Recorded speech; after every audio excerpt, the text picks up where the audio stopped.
भाभी जरा मेरा टिफिन दे दो, कॉलेज के लिए लेट हो रही हूँ। ये ले बेटी तेरा टिफिन। तभी रमन भी वहां आ जाता है। माँ, तुम अकेले ही सारा काम क्यों कर रही हो? प्रतिज्ञा कहाँ है? तुम्हें उसकी फिटनेस का तो पता है ना, बैकयार्ड में एक्सरसाइज कर रही है। फिटनेस और एक्सरसाइज वगैरह ठीक है, लेकिन उसे घर के काम में तुम्हारी मदद भी तो करनी चाहिए। अरे ठीक है, सीख जाएगी। जब तक मैं हूं तुम्हें किस बात की फिक्र? हाँ। इसके बाद रमन और उसकी बहन दोनों घर से निकल जाते हैं और सास घर के कामों में व्यस्त हो जाती है। वहीं दूसरी तरफ प्रतिज्ञा अपनी एक्सरसाइज पूरी करके थकी हुई गार्डन में ही बैठ जाती है। आज तो पूरे 2.5 घंटे एक्सरसाइज कर ली। Now I am tired. थोड़ी देर आराम करके फिर शाम को योगा करूंगी। प्रतिज्ञा अपने कमरे में जाकर सो जाती है। सुबह से शाम हो जाती है। रमन और रेखा भी घर वापस आ जाते हैं, पर प्रतिज्ञा अभी तक कमरे से बाहर नहीं निकलती, जिस पर एक बार फिर अपनी माँ को अकेले काम करते हुए देखकर रमन उनसे कहता है, माँ, तुम हर समय अकेले काम में लगी रहती हो। आखिर प्रतिज्ञा पूरा दिन करती क्या है?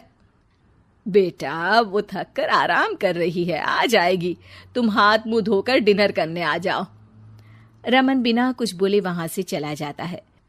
थोड़ी देर बाद वो सब डिनर करने बैठते हैं। तभी प्रतिज्ञा भी वहां आ जाती है और डिनर में बने खाने को देखकर बोलती है, मम्मी ये क्या, सब कुछ तला भुना बनाया है। ऐसा खाना आप सब और मेरी हेल्थ के लिए कितना खराब है। प्रतिज्ञा, तुम खुद कभी माँ की मदद करती नहीं और ऊपर से खाने में नुक्स निकाल रही हो। अरे बहू, हम सबकी हेल्थ के बारे में ही तो सोच रही है। बहू, मुझे ना वो डाइट वाला और बिना घी तेल का खाना बनाना आता नहीं।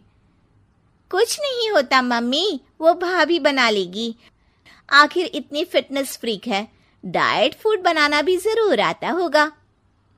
वो सब डिनर करके सोने चले जाते हैं। अगली सुबह फिर हमेशा की तरह प्रतिज्ञा अपनी एक्सरसाइज और योगा करने लगती है और उसकी सास घर का सारा काम, जिसे करते हुए अचानक उनकी तबीयत खराब हो जाती है और सीने में दर्द शुरू हो जाता है।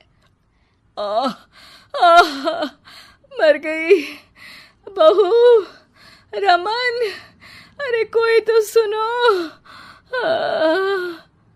और इसी बीच वे बेहोश हो जाती हैं। सास की आवाज सुनकर प्रतिज्ञा और उसका पति भागते हुए रसोई में आते हैं, जिसके बाद उन्हें लेकर अस्पताल जाते हैं। डॉक्टर प्रतिभा की सास का चेकअप करके कहते हैं, अरे इनका कोलेस्ट्रॉल लेवल तो बहुत हाई है और दिल भी कमजोर होता जा रहा है। इनका लाइफस्टाइल और खाने पीने की आदत बदलनी होगी। सिर्फ light and non oily food ही खाना है और कुछ समय तक पूरा रेस्ट, साथ में कुछ एक्सरसाइज या योगा करे तो अच्छा रहेगा। पूरी जांच के बाद डॉक्टर उन्हें घर भेज देते हैं। अब घर का सारा काम प्रतिज्ञा को करना पड़ता है, जिससे वो अपनी सास के साथ पूरे घर को डाइट फूड खिलाना शुरू कर देती है। प्रतिज्ञा, ये क्या बेस्वाद और फीका खाना है, मैं ये सब नहीं खाने वाला। हाँ भाभी, बीमार तो मम्मी है, फिर हम ऐसा खाना क्यों खाएं?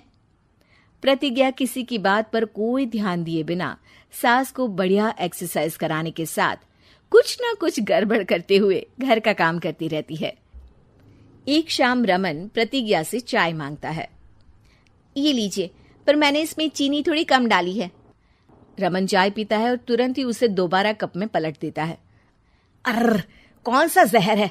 अरे जहां खाने में नमक डालना होता है वहां डालती नहीं और इसमें नमक ही नमक भर दिया।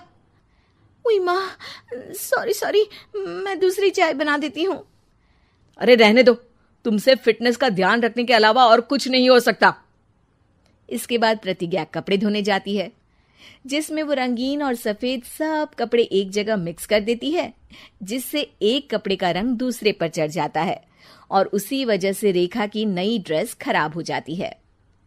भाभी, ये आपने क्या किया? मेरी नई ड्रेस थी, सारी खराब कर दी। सॉरी रेखा, मुझे पता नहीं था और मैंने सारे कपड़े एक साथ ही वॉशिंग मशीन में डाल दिए। जहां एक तरफ प्रतिज्ञा घर के हर काम में रोज कोई ना कोई ब्लंडर करती, वहीं सास को एक्सरसाइज कराने और हेल्दी फूड खिलाने में कोई कमी नहीं छोड़ती, जिस वजह से जल्द ही उसकी सांस पहले से भी अच्छी हो जाती है। हेल्दी फूड तो ठीक है, पर बहू आज हम खीर बनाएंगे। मम्मी, मुझसे खाना तो ठीक तरह बनता नहीं, खीर कैसे बनाऊंगी? और अगर अच्छी नहीं बनी तो रमन गुस्सा हो जाएंगे। अरे कोई गुस्सा नहीं होगा, और देखना खीर भी बहुत स्वादिष्ट बनेगी। प्रतिज्ञा की सास उसके साथ रसोई में जाकर उसकी मदद करते हुए खीर बनाना सिखाती है, जिसे खाकर रमन तारीफ करते हुए कहता है, वाह क्या टेस्टी खीर बनी है, मजा आ गया आज तो। आज ये खीर प्रतिज्ञा ने बनाई है। क्या बात, आखिर तुम खाना बनाना सीख ही गई? पूरा तो नहीं सीखा, पर सीख रही हूँ। और इसमें मैं अपनी बहू की बिल्कुल वैसे ही मदद करूंगी जैसे इसने एक्सरसाइज करने में मेरी मदद की। अब प्रतिज्ञा घर के काम में सास की मदद करने लगती है और उसकी सास एक्सरसाइज में प्रतिज्ञा को कंपनी देने लगती है, जिस पर दोनों सास बहू की जोड़ी को देखकर रेखा और रमन भी इंस्पायर हो जाते हैं। आज के बाद हम भी आपके साथ एक्सरसाइज करेंगे। अब पूरा परिवार एक साथ एक्सरसाइज करके डाइट फूड खाने लगता है।